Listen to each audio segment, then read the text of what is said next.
ko mas magiging interesting, no? Kaysa dito sa una nilang pinoprosecute ito sa grave threat. As a lawyer, I think this is the weakest. Ito yung pinakamahinang article of impeachment na linilitis ngayon. Napakahina ng ebidensya dito. Bukod sa Article 4 tungkol sa grave threats, ito bang article tungkol sa unexplained wealth di umano o umano ng Vice Presidente ay masasabi mo may tuturing na matibay o mahinang kaso laban po sa pangalawang Pangulo? Isama mo na lahat po ng mga artikulo sa tingin po ninyo. Ang tingin ko mas magiging interesting, no? Kaysa dito sa una nilang pinoprosecute ito sa grave threat.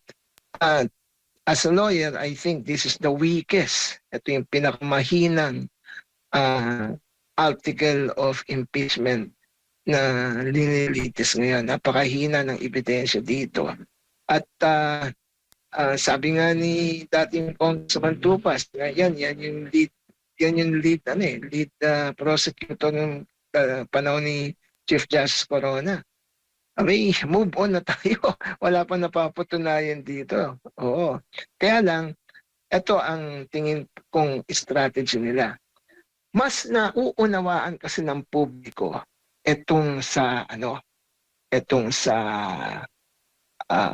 dito sa impeachment dito sa grave threat, no? Mas naunawaan nila na issue kaysa sa highly technical issues. Inuna nila to, tapos ito kasi may video si VP Sara. In other words, if you can't beat her, then at least ma-relay mo sa publiko na ito yung klaseng tao na si VP Sara. Yan, nagmumura, bastos, etc. Yun yung tingin ko na strategy nila. Kasi why do you have to start with the weakest article? Diba? Hindi dapat yung pinakamalakas na. Diba? So, pero ito yung pinaka may optic kasi may video. Diba? So kaya nga lagi nilang play yun. Laging inaano na, ito may grave threat, etc. etc. Kaya nga, sino ba witness nila? Yung mga NBI, yung nag-imbestiga, tapos itong nag-authenticate, and then next week yata si, ano pangalan nito? Si Matibag. Okay. Itong mga witnesses na to, ng NBI, ito ba ay sapat para magtanggal ka ng second highest public official of the land, yung Vice President? Napaka-powerful naman tong NBI na dahil lang sa investigasyon nila, ganon. Samantalang sinasabi na wala silang personal knowledge, no? Nag-imbestiga kung ano nilatag sa kanila, yun lang ang pwedeng scope ng kanilang investigation. Yun, inauthenticate nilang video, yun lang nakuha nila sa FB. Mantakin mo na tatanggalin mo isang Vice President para dyan, di ba? O, kumbaga, para sa akin, as a lawyer, hindi naman sasapat yan na, if we are, kung ang linilitis natin ay isang criminal case, baka pa, pero it will only fall sa light threat yan. Light threat lang yan. Pero dito, this is ang impeachment trial wherein tatanggalin mo ang isang vice presidente, no? At hindi na siya makakatakbo kahit kailan. Dahil lang dun sa findings ng NBI na alam naman natin is being weaponized by this administration against the political enemies of the president. Diba? At anong testimony nila? No personal knowledge. No? Lahat opinion. Pag tinanong siya, palagay mo ba seryoso? Sa palagay ko seryoso. Palagay mo lang yun. Ikaw lang yun. 'di ba? Hindi 'yun katotohanan, 'yung opinyon ay hindi katotohanan, 'di ba? So, kung ah, iko-convict natin ng isang ah, impeachable officer o official merely based on opinion, abay delikado po.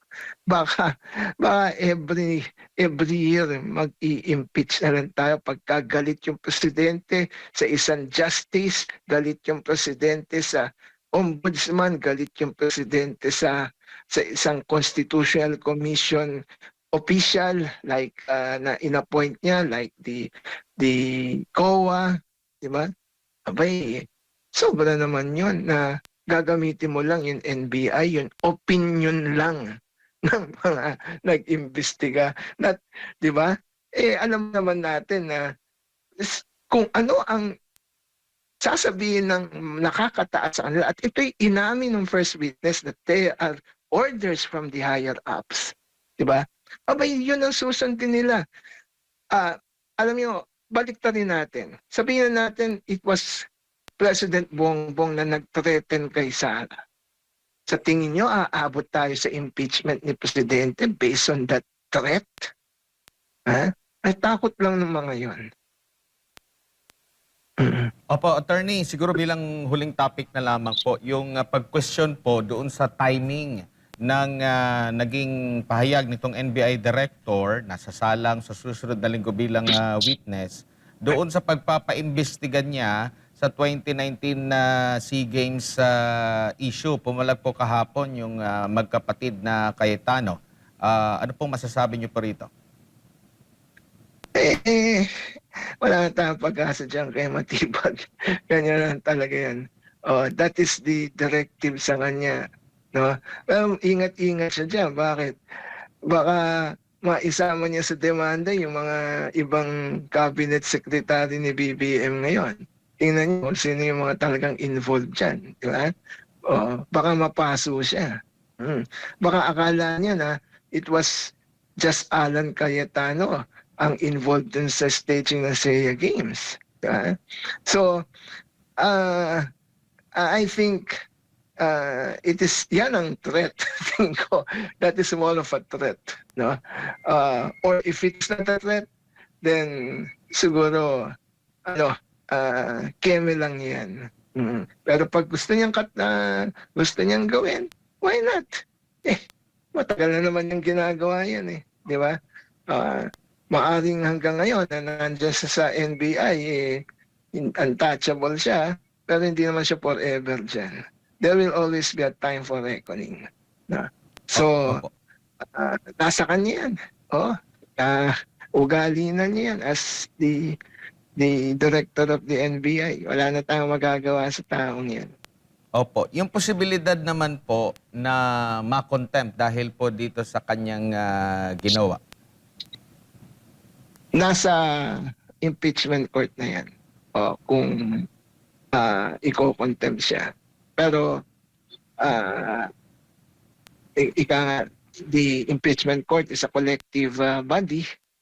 So, siyempre meron dyan hindi aayon sa pinatalsik nilang Senate President. So, I don't think kaya nila makakontempt yan. Ngayon, kung makontempt man yan, ano magiging penalty niya? Pakukulong ba nila si NBI director? Wala po.